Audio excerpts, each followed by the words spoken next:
Pessoal, a gente vai falar agora ainda sobre a 8.112, sobre a legislação administrativa, mas vamos começar a falar sobre o tema vencimentos, ok? São as suas remunerações aí, ok? Então nós estamos no dia 6, na primeira semana. Existem diversas categorias de agentes públicos, existe também variadas espécies remuneratórias, nomes distintos. Exemplo, temos nome de vencimento, remuneração, vencimento, soldo, salário. Veja que vencimentos e vencimento, ok? Salário, subsídio, entre outras rubricas, ok? O artigo 40 da 8.112 dispõe o quê? Que o vencimento é a retribuição pecuniária que cai em prova pelo exercício de cargo público com valor fixado em lei. Vencimento é isto. Já a remuneração é o próprio vencimento do cargo efetivo, mais as vantagens pecuniárias permanentes estabelecidas em lei. Então, o que eu tenho que levar para a minha prova? Que vencimentos são o que? A retribuição pecuniária pelo exercício do cargo. Vencimento, retribuição pecuniária. Mas nós temos lá que a remuneração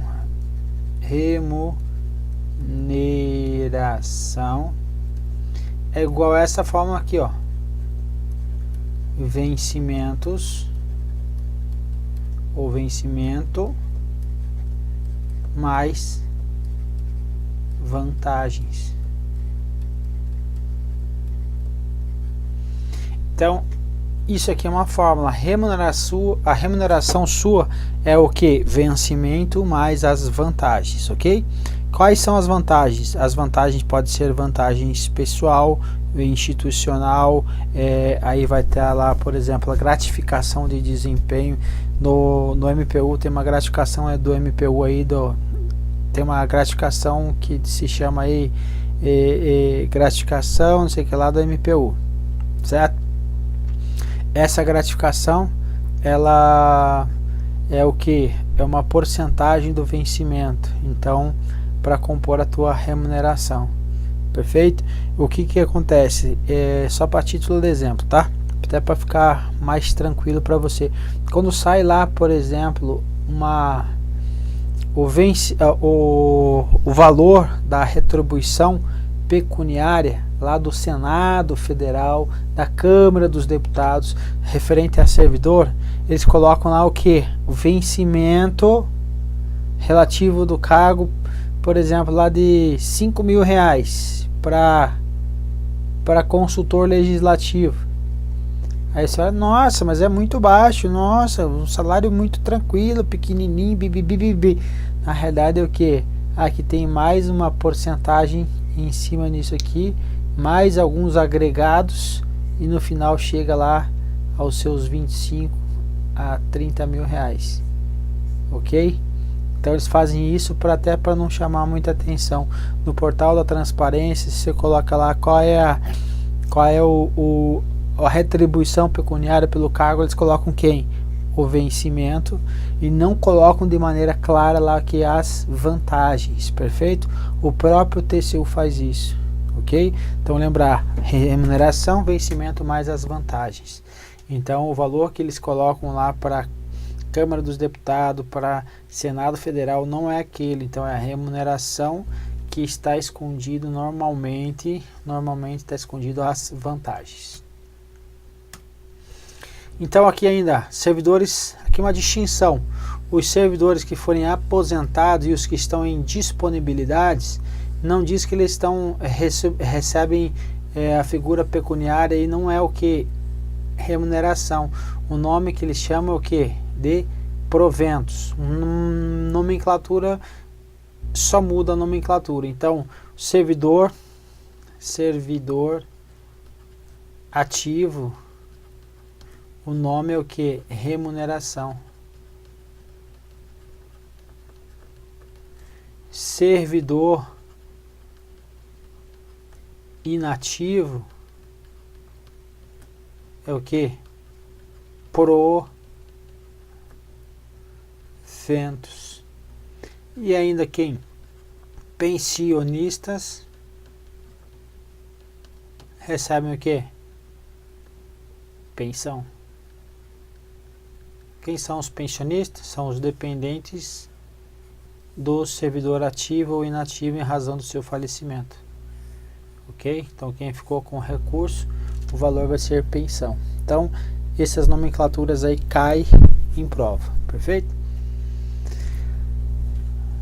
Agora, a função ou cargo em comissão. Então tem uma retribuição pecuniária pelo exercício dessa função ou cargo em comissão, ok. Só que o que cai em prova é o seguinte, que antes disso daqui, função ou cargo comissão, esse valor ele incorporava a sua remuneração, certo? Então você ficava lá 5 anos com aquele DAS, por exemplo, o servidor efetivo.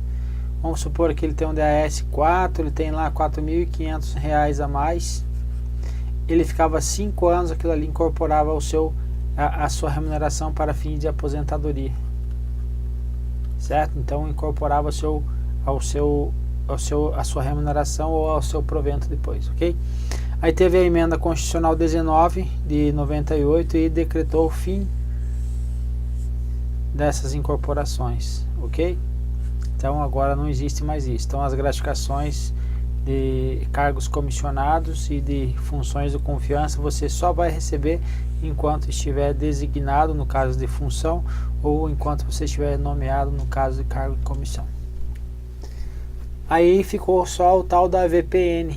VPN que é o que? Que é a retribuição no contra-cheque com o nome então de vantagem pessoal nominalmente aí identificada, ou seja, VPNI, que ele trazia essas incorporações. Então quem recebeu essas incorporações até o ano de 20 de 98, a emenda 20 de 98, ou seja, até o ano de 98 incorporou. Então existem essas VPNIs, vantagens pessoais, que elas são incorporadas e estão identificadas nos contra-cheques desse povo aí. Inclusive a título de exemplo, tá? A título de exemplo, para você que está querendo aí MPU, o que rolava lá no MPU? Eles queriam aumentar há quanto tempo aqui? Vamos, mais ou menos no ano de 2013, eles estavam querendo aumentar a remuneração inicial para transformar ela em subsídio. O que é o subsídio? É o que? É um valor cheio, não tem esses vencimentos e vantagens, etc e tal. É melhor em partes. Lá em 2013 estavam querendo colocar 12.960 e final R$18.000. Para equiparar com quem? O chamado o grupo de gestão lá, grupo de gestão, ou melhor dizendo, ciclo de gestão do Poder Executivo. Poder Executivo. Por que estava rolando? Estava rolando que o pessoal do MPU e Poder Judiciário, eles estavam capacitando os seus servidores, estavam oferecendo vantagens aí para eles se capacitarem, pagando inclusive essas capacitações. O pessoal estava fazendo mestrado e doutorado, e depois que eles estavam fazendo? Migrando do MPU, depois de capacitado, para esses ciclos de gestão aqui do Poder Executivo, que tinha essa remuneração. Hoje está mais ou menos 15 até mais ou menos o que uns 27. Veja, aumentou, e hoje o MPU e o Poder Judiciário estão pagando mais ou menos quanto? 11.900 até mais ou menos 18. Veja que demorou muito para ser aprovado neste formato. Perderam o poder aquisitivo, e aqui o pessoal do executivo aumentou. Agora tem os tetos teto dos gastos aí que não pode aumentar aí mais dessas formas aí não, certo? Tem aí algumas limitações. A gente vai ver isso lá em administração financeira orçamentária. Mas olha só, o que eu chamo a atenção para vocês aqui, que por que esse projeto não foi para frente? Esse projeto aqui, que eles queriam colocar só como subsídio, certo? Só que subsídio aqui é uma parcela única, pá, 12, tá, 18, e não tinha o que? Vantagens pessoais, certo? O que acontecia? Tinha técnico judiciário que estava ganhando lá mais ou menos em torno de 25 a 30 mil reais. Ou seja, os caras estavam ganhando um salário aí equivalente a um juiz. Por quê? Porque tinham essas vantagens pessoal que foram incorporadas. Então esse pessoal antigo, os analistas antigos aí também, o que embarreiraram esse projeto de lei aqui para aumento remuneratório, tendo em vista que eles iam ter aqui uma grande perda salarial. Então por isso que demorou tanto tempo e não saiu como subsídio aí e continuou sendo aí como remuneração, que é o que? Tem o vencimento mais vantagem, ok? Então a título de exemplo, até para gravar mais aí vencimentos, que é a remuneração é vencimentos mais vantagem. Qual o problema, por exemplo, remuneração, vencimento mais vantagens? Essas vantagens, de acordo, dependendo da situação que você se encontre, por exemplo, cedido, às vezes você perde, dependendo da tua carreira, aqui você perde aqui de 100 pontos que existe aqui, você perde 20 pontos por estar cedido, certo? Então dependendo do cargo que você tiver, às vezes não compensa, perfeito? Porque você está saindo lá do teu órgão de origem, eles tiram essa gratificação que é inerente ao cargo quando está na lotação correta, que é dentro do seu próprio órgão, perfeito? Continuando, conforme então determina o artigo 93 a 8.112, o servidor público poderá ser cedido, que a gente acabou de falar, que é o que? Eu ir para um órgão para exercício em outro órgão ou entidade. Lembra que a gente comentou uma questão lá que eles colocaram a respeito não da cessão, mas da requisição, colocaram que era transferência do servidor, não, é transferência de exercício do servidor, ok? Então lembra esse detalhe. Mas ele pode ser cedido para outros poderes da União, ser cedido por Estado ou até mesmo por Distrito Federal e municípios para exercer um cargo de confiança, ou seja, cargo comissionado ou uma função de confiança. Qual é a regra? Se a cessão é para o órgão ou entidade dos estados, Distrito Federal ou município, o ônus da remuneração será de quem? Do órgão ou entidade para o qual o servidor foi cedido. Ou seja, se você é da União, foi cedido para o GDF, quem é que vai pagar a sua remuneração? Vai ser o GDF, e também o GDF vai pagar ainda sobre o cargo comissionado. Então, o que normalmente acontece? O servidor recebe pela União e o GDF, nesse caso aí, reembolsa a União, ok?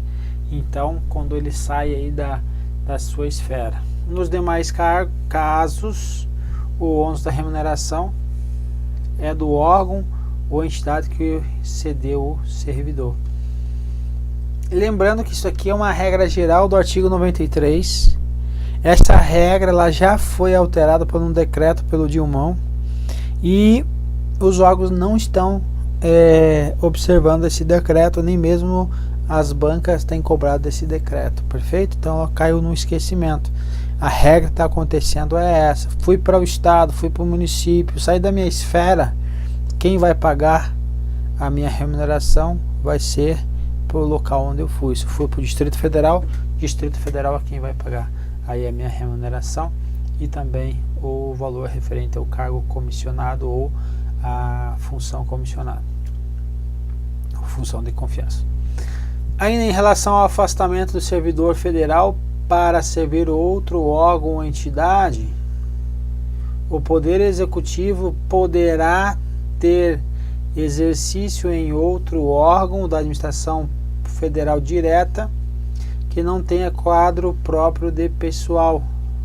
Então ele está dizendo aqui, pode ser cedido um servidor para um outro órgão, porque no caso do outro órgão não tenha um quadro próprio de pessoal, perfeito? Desde que seja autorização, ocorra uma autorização expressa do presidente da República. Obviamente que essa delegação foi o que?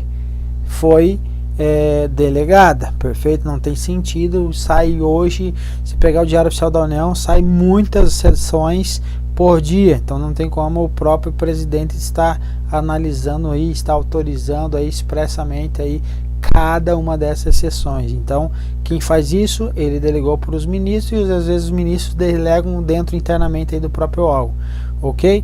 Então e a sessão para que tenha o que? Prazo certo e determinado, perfeito? Então é isso. Sobre o vencimento do cargo efetivo acrescido das vantagens de caráter permanente, a 8.112 vai dizer que o seu valor será o que? Irredutível, que nenhum servidor receberá também o que? A remuneração inferior a um salário mínimo. E agora a maior mentira de todas, isso aqui só serve para cair na tua prova e você marcar. Isso daqui no consenso, como que eu posso dizer, aí no senso comum, certo? A pessoa que vai para a prova com senso comum, isso daqui ela erra, porque está dizendo aqui, ó, que será assegurada a isonomia de vencimento para os cargos de atribuições iguais ou assemelhados do mesmo poder. Isso aqui é o que? Mentira, certo? Já vi um professor assim, aloprado, falando essas coisas. Então eu sou facilitador, não sou professor, então, perfeito? Então estou aí te ajudando para você passar no teu concurso e você vai passar. Isso daqui é a maior mentira que existe. Quer um exemplo? Se você pega lá no planejamento, você pega lá o manual ou o PDF das remunerações, você vai ver o que? Que isso daqui não passa de letra morta, letra que só para cair no concurso. O examinador adora isso, por quê? Porque é exatamente o que cai em concurso. Quer ver um exemplo? Porque não é senso comum, porque não é a realidade. Isonomia entre de vencimentos de cargos de atribuições. Veja o seguinte, primeira coisa, isso aqui está falando sobre vencimentos, ok? Vencimentos, ele tem que ter aqui isonomia. O que o pessoal faz? Ok, como que é a remuneração então? Remuneração é igual vencimento mais vantagens, certo? O que o Senado faz lá, que eu falei para vocês? Coloca um vencimento aqui de R$5.000. Aqui ele está dizendo que o que? Tem uma isonomia. Olha a cara de pau que acontece. Tem que ter atribuições iguais ou assemelhadas. Então, do mesmo poder ou entre servidores dos três poderes. Coloca lá um analista do Poder Executivo. Pega um analista do Poder Executivo, um analista do Poder Judiciário e um analista do Legislativo. Eles vão colocar o que? Esse vencimento aqui, mais ou menos o que? Semelhante. Certo? Para que isso? Só para cumprir tabela, certo? Para cumprir tabela. Então isso daqui eles colocam parecido para cumprir tabela, para dizer que existe o que? Isonomia de o que? Vencimento. Mas a sua remuneração é o que? Vencimento mais vantagens. Então colocam o vencimento baixo, no caso do legislativo, e aumento as vantagens para o que? Para garantir, para deixar assegurada essa balela que está escrito na lei, certo? Então a regra, isso daqui é quase que uma imoralidade administrativa, ok? Porque dizer que é assegurada a isonomia de vencimento não quer dizer nada, porque a remuneração tem o que ainda, além do vencimento, tem a vantagem. Então isso daqui só para cair na tua prova, ok? Então temos essa parte que até pode ser parecida, mas as vantagens são totalmente distintas, de modo que a remuneração, o teu contra-cheque, o que conta lá é o que? A remuneração é o valor dos dois somados, ok? Ressalvadas as vantagens de caráter individual e relativas à natureza ou local de trabalho, ok? Que pode ter aí, de repente, salubridade, etc e tal. Então, a respeito de vencimento, temos essa situação aí. Então, vencimento não é vantagem. Então, nós trouxemos várias vezes essa afirmação para você não estar errando na tua prova. Perfeito, meu povo? Um abraço, até a próxima.